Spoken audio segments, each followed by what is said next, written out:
ভারতীয় পণ্যের উপর আরও 25% শুল্ক বাড়িয়ে মোট 50% করায় যুক্তরাষ্ট্রের বিরুদ্ধে ব্যাপক ক্ষোভ প্রকাশ করেছে মোদি সরকার। ট্রাম্পের সাথে মোদির বন্ধুত্বপূর্ণ সম্পর্ক থাকলেও শুল্ক নীতিতে অনড় অবস্থানে যুক্তরাষ্ট্র। এদিকে ট্রাম্পের শুল্ক নীতি নিয়ে এবার যুক্তরাষ্ট্রকে কড়া বার্তা দিয়েছেন ভারতের প্রধানমন্ত্রী নরেন্দ্র মোদি।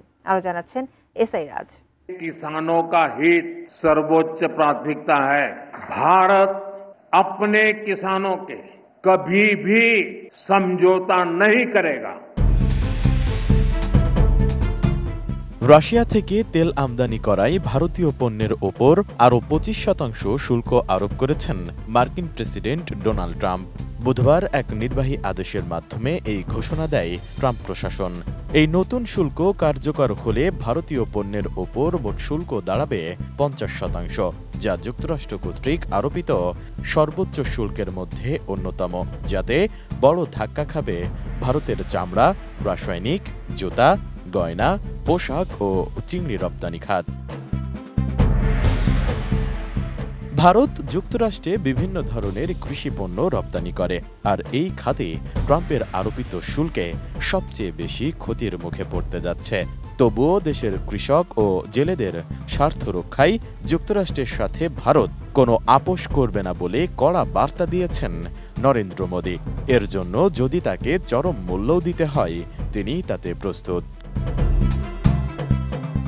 7 আগস্ট নয়াদিল্লির এক অনুষ্ঠানে নতুন শুল্ক আরোপের প্রতিক্রিয়ায় ট্রাম্পকে এই কঠোর বার্তা দিয়েছেন ভারতের প্রধানমন্ত্রী Narendra Modi.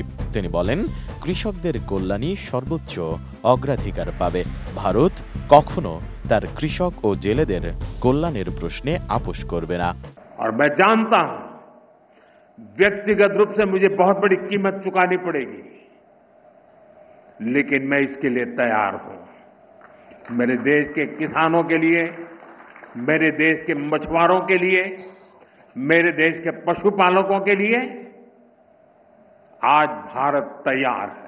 Mona Lisa heavy flow 15 piece প্যাকেটের সাথে 8 পিসের একটি প্যাকেট একদম ফ্রি।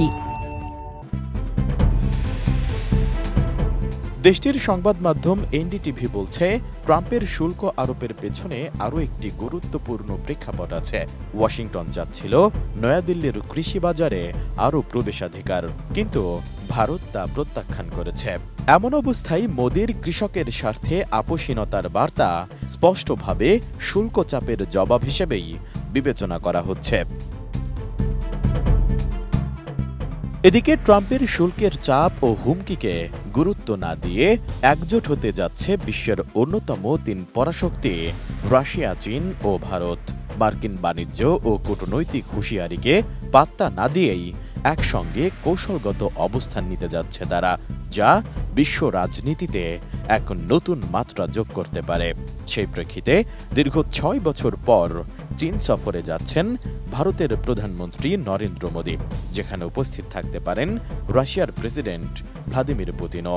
সবশেষ 2019 সালে চীন সফর করেছিলেন মোদি। ধারণা করা হচ্ছে এই সফরের মাধ্যমে হয়তো চিরবৈরী প্রতিবেশী এই দুই দেশ ভারত ও চীনের সম্পর্কের শীতলতা কিছুটা কেটে যাবে। এসআই রাজ, ATN নিউজ।